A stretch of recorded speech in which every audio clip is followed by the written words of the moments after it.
Mutual fund எப்படி ஆரம்பிக்கலாம்? Lump sum போடலாமா? எஸ்ஐபி போடலாமா? இந்த மாதிரி காமனாக எல்லாரும் என்கிட்ட கேட்குற கேள்வியை தான் இந்த வீடியோவில் நான் ஆன்சர் பண்ண போகிறேன்.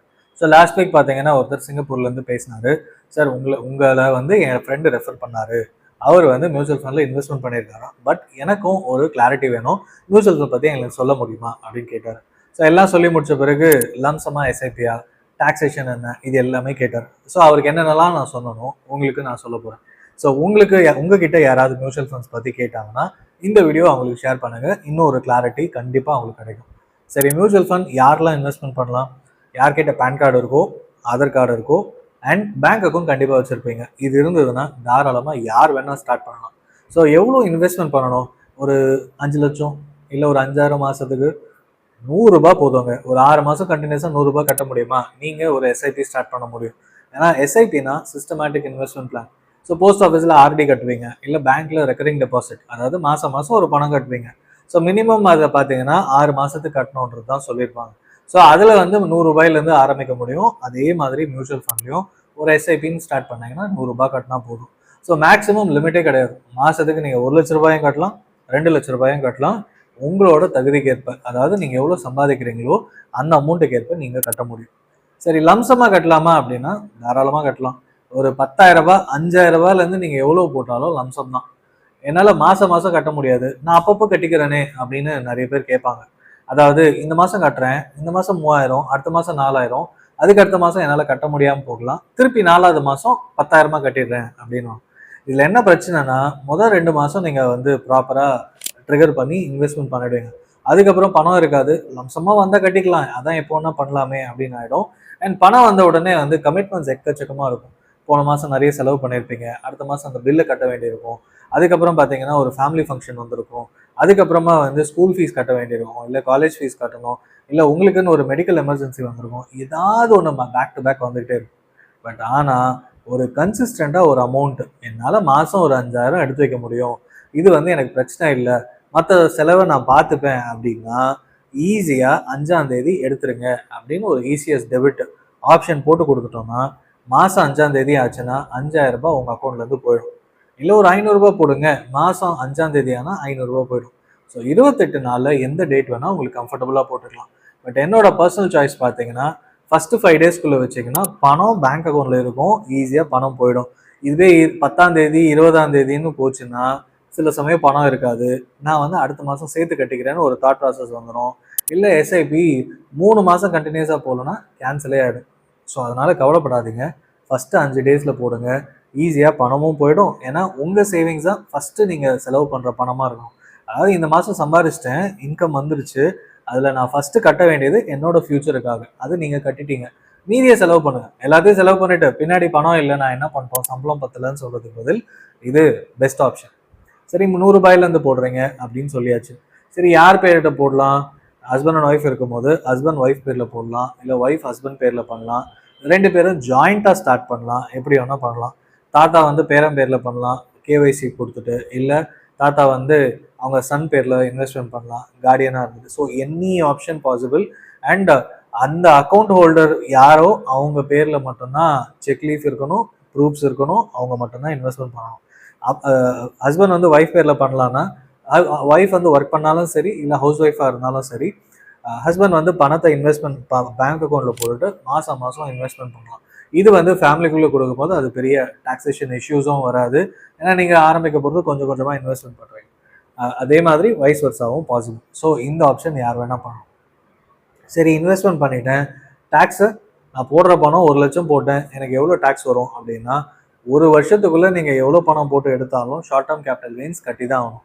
இதுவே ஒரு வருஷம் கழிச்சு, இந்த வருஷம் 1 லட்சம் கட்டிட்டேன், ஒரு வருஷம் கழிச்சு எடுக்கும் போது லாங் டேர்ம் கேபிட்டல் கெயின்ஸ், அதாவது 1 லட்சம் போட்டு 1.5 லட்சம் ஆச்சுன்னா ஃபஸ்ட்டு 1.25 லட்சம் டேக்ஸ் ஃப்ரீ ப்ராஃபிட்டில். இந்த இடத்துல பார்த்தீங்கன்னா 1 போட்டு 1.5 50,000 ப்ராஃபிட்டு, அது 1.25 லட்சத்துக்குள்ளே இருக்கிறதுனால எடுத்துக்கலாம், அந்த பணத்தை எடுத்துடுறேன். சரி, 1 இயர் கழிச்சு டேக்ஸுக்காக நான் பணத்தை எடுத்துட்டேன், டேக்ஸ் ஃப்ரீ பணம், நான் இதை செலவு பண்ணிடுறேன் அப்படின்னா கஷ்டப்பட்டு சம்பாரிச்சிட்டேங்க, அது ப்ராப்பராக யோசிச்சு முதலீடும் பண்ணிட்டீங்க, டேக்ஸ் ஃப்ரீ ரிட்டர்ன்ஸ்க்காக அதை எடுத்து செலவு தான் பண்ண போகிறீங்க. அப்போ அதுக்கு நீங்கள் கவர்மெண்ட்டுக்கு டேக்ஸே கட்டு போகலாமே. இதுக்காக தான் நீங்கள் லம்சமாக போடுறதா இருந்தாலும் டாக்ஸேஷன் பாயிண்ட்ல யோசிக்காமல் எனக்கு எப்போ அந்த பணம் தேவைப்படும். சரி, ஒரு 3வது வருஷம் எனக்கு ஒரு ₹3 லட்சம் தேவைப்படுது, நீங்கள் போட்ட 1 லட்சம் வந்து 3.25 லட்சம் 3 லட்சம் ஆயிடுச்சு அப்படின்னா ஃபஸ்ட்டு 1.25 லட்சம் டேக்ஸ் ஃப்ரீ.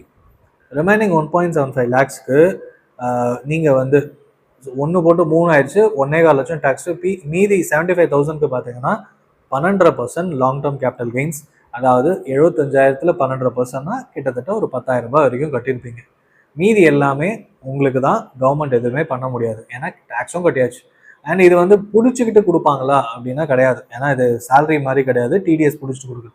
இது இன்வெஸ்ட்மெண்ட் பண்ணிட்டீங்க, ப்ராஃபிட்டோட உங்கள் பணம் உங்கள் அக்கௌண்ட்டுக்கு வந்துடும். அதுக்கப்புறம் வந்து நீங்கள் தான் டேக்ஸ் ஃபைல் பண்ணுறப்போ இந்த ஃபினான்ஷியல் இயர் இன்வெஸ்ட்மெண்ட்டை ரீடீம் பண்ணியிருந்தீங்கன்னா, க்ளோஸ் பண்ணியிருந்தீங்கன்னா, இந்த ஃபினான்ஷியல் இயர் முடிவில் டேக்ஸ் கட்டும் போது இந்த மாதிரி பணத்தை எடுத்துட்டேன், நான் வந்து இவ்வளோ ப்ராஃபிட் வந்தது, இதுக்கு இவ்வளோ டேக்ஸ்ன்றது நீங்கள் சொல்லிடணும். இது சொல்லாமல் விட்டீங்கன்னா கவர்மெண்ட், அதாவது இன்கம் டேக்ஸ் டிபார்ட்மெண்ட் பார்த்தீங்கன்னா இப்போலாம் வந்து ரொம்ப கிளியராக நீங்கள் எங்கெங்கே முதலீடு பண்ணியிருக்கீங்க, பேன் லிங்க் பண்ணியாச்சு, ஆதார் லிங்க் பண்ணியாச்சு, ஈஸியாக கண்டுபிடிச்சிடலாம். இப்போ ஒரு பல்காக ஒரு அமௌண்ட் வந்து உங்கள் அக்கௌண்ட்டில் விழுது, அது வந்து உங்கள் அப்பா போட்டிருக்காரு, இல்லை ஃப்ரெண்டு யாரோ ஒருத்தர் 5 லட்ச ரூபாய் ஏன் வந்துச்சு அப்படின்னு மேபி மிஸ் பண்ணலாம். பட் ரெகுலராக 5 லட்சம் ஒரு வருஷத்தில் வந்துக்கிட்டே இருந்ததுன்னா இது ஏன் வந்துச்சு, எதுக்கு வந்துச்சு, அதுக்கான ப்ராப்பர் ஆன்சர் இல்லைன்னா அதில் எவ்வளோ வேணால் அவங்க டேக்ஸு பெனால்ட்டின்னு போட முடியும், அது நம்மளால கேட்கவும் முடியாது. ஸோ அதனால டாக்குமெண்டேஷன் கிளியராக இருக்குன்னா டேக்ஸ் கட்டிடுங்க, மீதி எல்லாமே உங்களுக்கு தானே.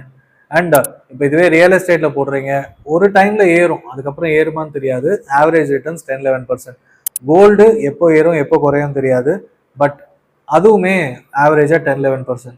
பட் மியூச்சுவல் ஃபண்டில் பார்த்தீங்கன்னா லாங் டேர்ம் கேபிட்டல் கெயின்ஸ் 12% தான். பட் ஆனால் உங்களுக்கு கிடைக்கிற ரிட்டர்ன்ஸ் 15-20%. லாங் டேர்ம் நான் சொல்றது 20-30 வருஷத்துலாம் பார்த்தீங்கன்னா கன்சிஸ்டண்டாக 18-19% மேலே கொடுத்த ஃபண்ட்ஸ் எக்கச்சக்கமாக இருக்கு. ஸோ இந்த மாதிரி ஃபண்ட்ஸில் போடும்போது நம்ம கவலையே பட தேவையில்லை, மானிட்டர் மட்டும் பண்ணிட்டு இருக்கணும். ஏதாவது தப்பு நடக்குதா, ஃபண்ட் மேனேஜர் ஏதாவது சொதப்புறாரா அப்படின்னு பார்த்துக்கிட்டே இருந்தோம்னா நம்ம பாட்டுக்கு இன்வெஸ்ட்மெண்ட் ரெகுலராக பண்ணிக்கிட்டே இருக்கலாம். நம்ம ரிட்டையர்மெண்ட்டுக்கு இல்லை உங்கள் பசங்களோட எஜுகேஷனுக்கு, உங்கள் ஃப்யூச்சருக்கு நீங்கள் பணத்தை லாங் டேர்ம் சேர்த்து வச்சா போதும், ஆட்டோமேட்டிக்காக கம்பவுண்டிங் வேலை நடக்கும். இது ரியல் எஸ்டேட்டில் போடுறோம், ஏறும் அப்படியே நிற்கும், அந்த பணத்தை எடுத்து வேறு இடம் வாங்கணும், இல்லை அந்த பணத்துலேருந்து அந்த இடத்துல இருந்து ரெகுலராக ரெண்டல் இன்கம் வருதான்னு பார்க்கணும். அண்ட் அதுக்கான மெயின்டெனன்ஸு எக்கச்சக்கமாக செலவு பண்ண வேண்டியிருக்கும். ஆனால் மியூச்சுவல் ஃபண்டை பொறுத்த வரைக்கும் பார்த்தீங்கன்னா பணம் கன்சிஸ்டண்டாக டபுள் ஆகிறதுக்கான வாய்ப்புகள் ரொம்பவே அதிகம். ஏன்னா சென்செக்ஸ் 1979 ஆரம்பிச்சு இப்போ வரைக்கும் 46 வருஷத்தில் கன்சிஸ்டண்டாக 5 இயர்ஸ் ஒன்ஸ் டபுள் ஆயிருக்கு அப்படின்றது டேட்டா. ஸோ அங்கே இன்க்ரீஸ் ஆச்சுன்னா நீங்கள் போடுற மியூச்சுவல் ஃபண்டும் கண்டிப்பாக ஒரு 15% கொடுக்கறதுக்கான வாய்ப்புகள் நிறையவே இருக்குது. ஸோ நீங்கள் கவலைப்படாமல் நீங்கள் ஒன்று ஆரம்பித்து மானிட்டர் மட்டும் பண்ணிட்டு இருந்தீங்கன்னா போதும். ஏன்னா highly regulated mutual fund and fund மேனேஜர்னு ஒருத்தர் இருக்காரு. அண்ட் எவ்வளோ வருஷம் போடுறீங்களோ உங்கள் அசட் சைஸு, அதாவது நீங்கள் போடுற பணம் இல்லை, உங்களை மாதிரி எல்லாரும் போடுற பணம் இன்க்ரீஸ் ஆக எக்ஸ்பென்ஸ் ரேஷியோ குறையுது. இருக்கிற அசட் கிளாஸ்லேயே இதோட எக்ஸ்பென்ஸ் ரேஷியோ தான் ரொம்பவே கம்மி. ஸோ இவ்வளோ பெனிஃபிட்ஸ் இருக்கும் போது நீங்கள் கவலைப்படாமல் இதில் முதலீடு பண்ணலாம். சரி, இது எக்ஸாம்பிளோடவே பார்த்துரும். HDFC பேலன்ஸ் அட்வான்டேஜ் ஃபண்ட் 1994 ஆரம்பிச்சது, கிட்டத்தட்ட 31 வருஷமா இந்த ஃபண்டு இன்னமும் போயிட்டே இருக்கு அப்படின்னு சொல்லலாம். இந்த ஃபண்டு பார்த்தீங்கன்னா இப்போ ஆரம்பிச்ச டைம்லேருந்து இப்போ ஒரு மாதம் 5,000 rupees இன்வெஸ்ட்மெண்ட் பண்ணியிருந்தீங்கன்னா கிட்டத்தட்ட 7,72,00,000 ரூபாய் இவ்வளோ பணம் கிடச்சிருக்கிறதுக்கு வாய்ப்பு இருக்குது. ஸோ கண்டிப்பாக 5,000 அப்போ வந்து அதிகம், இப்போ 5,000 பெரிய அமௌண்ட்டே இல்லை. ஸோ இது எதுக்கு 5,000ல் ஆரம்பித்தோன்னா இப்போ ஆரம்பித்து அடுத்த 30 வருஷத்துக்கு போட்டாலும் உங்கள் ரிட்டையர்மெண்ட் பிளானிங்க்கு இந்த பிளான் ரொம்பவே கை கொடுக்கும் அப்படின்றது தான் நமக்கு தெரியுது. இது லம்சமாக 1 லட்சம் போட்டேன் மறந்துட்டேன் அப்படின்னா கிட்டத்தட்ட 1.89 crores, ரெண்டுமே 18%க்கு மேலே ரிட்டர்ன்ஸு. இதுதான் HDFC பேலன்ஸ் அட்வான்டேஜ் ஃபண்டோட last 31 years track record. So இது SIP போட்டாச்சு, உங்களுக்கு இவ்வளோ பணம் கிடச்சிருச்சு. மியூச்சுவல் ஃபண்ட் 25 வயசில் ஆரம்பித்து 55 வயசு வரைக்கும் போட்டுட்டீங்க. கிட்டத்தட்ட ரிட்டையர்மெண்ட் ஏஜ், ஆஃபீஸ் ஒர்க் முடிஞ்சிருச்சு, பணமும் சேர்த்துட்டீங்க, வேற புது ப்ராடக்ட் போக வேணாம். இதுலேயே பென்ஷன் மாதிரி SWP சிஸ்டமேட்டிக் வித்ட்ராயல் பிளான் பண்ணிக்கலாம். ஸோ நீங்கள் வாழற காலத்தில் சேர்த்து வைக்க இன்வெஸ்ட்மெண்ட் பண்ண SIP இருக்குது. அதுக்கப்புறமா ரிட்டையர்மெண்ட் டைமுக்கு உங்களுக்கு கவலையே இல்லாமல் இருக்க SWP இருக்குது. ஸோ ஒரு ப்ராடக்ட்டு ஒரு ஃபண்டு, ஆனால் டைவர்சிஃபைடு, ரிஸ்க்கு டைம் ஆக குறையுது. பயப்படாமல் இருக்கலாம். உங்கள் பணம் எவ்வளோ போட்டிருக்கீங்க, எவ்வளோ வந்திருக்கு உங்களுக்கு மட்டும்தான் தெரியும். அண்ட் இதை பாதுகாக்கணும்னா ஒன்றுமே பண்ண வேணாம், போய் மானிட்டர் பண்ணால் போதும், அதுவும் மொபைல் ஆப்லேயே பார்த்துக்கலாம். ஸோ இவ்வளோ பெனிஃபிட்ஸ் இருக்கும்போது நீங்கள் மியூச்சுவல் ஃபண்ட்ஸ் இன்னும் ஆரம்பிக்கிறதுக்கு யோசிக்க வேணாம். நிறைய பேர் ஆரம்பிக்கலான்னு அப்படின்னு கேட்பாங்க. சரிங்க சார், நான் யோசிச்சு சொல்கிறேன், இப்போதைக்கு ஒரு 500 rupees டெஸ்ட் பண்ணுவாமா அப்படின்னு கேட்போம். இந்த வார்த்தை ஆக்சுவலாக அப்படி தான் சொல்லி கேட்பாங்க. இந்த பணம் டெஸ்ட் பண்ண வேண்டிய அவசியமே இல்லை. ஏன்னா ஆல்ரெடி கிட்டத்தட்ட 86லேருந்து இது வரைக்கும் 40 வருஷமாக ஒரு ஃபண்டு போயிட்டு இருக்கு. அதே மாதிரி எக்கச்சக்க ஸ்கீம்ஸ் பார்த்தீங்கன்னா 30 வருஷமா 25 வருஷமா இருக்கு. ஸோ இந்த ஃபண்டை ரிவ்யூ பண்ணலாம், இந்த ஃபண்டை போய் பார்க்கலாம். நம்ம சேனலில் நிறைய ஃபண்ட்ஸ் ரிவ்யூவும் பண்ணிட்டு இருக்கோம். இதெல்லாம் பார்த்தாலே மியூச்சுவல் ஃபண்ட் மேலே நம்பிக்கை வந்துடும். ஏன்னா எல்லாமே சேம் பர்ஃபார்ம் பண்ணுற, ஐ மீன் ரிட்டர்ன்ஸ் கிடையாது, அது ஸ்ட்ரக்சர் எல்லாமே காமன், அதை ஃபாலோ பண்ணி தான் இது இருக்குது. ஒவ்வொரு ஸ்கீமுக்கான டிஃப்ரென்ஸும் எல்லாத்துலேயுமே காமன், எல்லாமே சேம். ஸோ இப்படி இருக்கும்போது உங்களால் 5000 ரூபாய் பண்ண முடியுமா, ஆரம்பிங்க. உங்களால் 1000 தான் பண்ண முடியுமா, ஆரம்பிங்க. உங்களால் 20,000 ரூபாய் சேமிக்க முடியும், அவ்வளோ கெப்பாசிட்டி ஏர்ன் பண்ணுறீங்க அப்படின்னா தாராளமாக ஸ்டார்ட் பண்ணுங்கள். ஸோ கவலைப்படாமல் ஸ்டார்ட் பண்ணுங்கள், உங்கள் கோல்ஸ்க்கு ஏற்ற மாதிரி ஸ்டார்ட் பண்ணுங்கள்.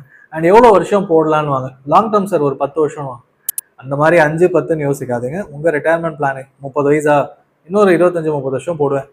என் பையன் வந்து 10 வயசு ஆயிடுச்சு, இன்னொரு 8 வருஷத்துல காலேஜ் சேர்க்கணும், அதுக்காக போடுங்க.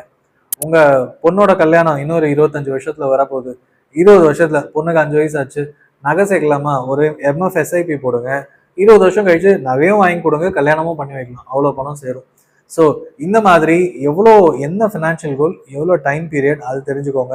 உங்களால் எவ்வளோ ஆரம்பிக்க முடியும் அதை பிளான் பண்ணுங்கள், ஸ்டார்ட் பண்ணுங்கள், கண்டினியூ பண்ணுங்கள், மானிட்டர் பண்ணுங்கள். கண்டிப்பாக உங்கள் கோலை நீங்கள் ஈஸியாக அச்சீவ் பண்ண முடியும். ஸோ உங்களுக்கு யாராவது வேறு ஏதாவது கொஸ்டின்ஸ் இருக்குது, இன்னும் டவுட்ஸ் இருக்குது, கிளாரிஃபை பண்ணணும் அப்படின்னா கீழே கமெண்ட் பண்ணுங்கள். அண்ட் மியூச்சுவல் ஃபண்ட் பற்றி டவுட்டு கேட்குற உங்கள் ஃப்ரெண்ட்ஸ்க்கு இந்த வீடியோவை ஷேர் பண்ணுங்கள்.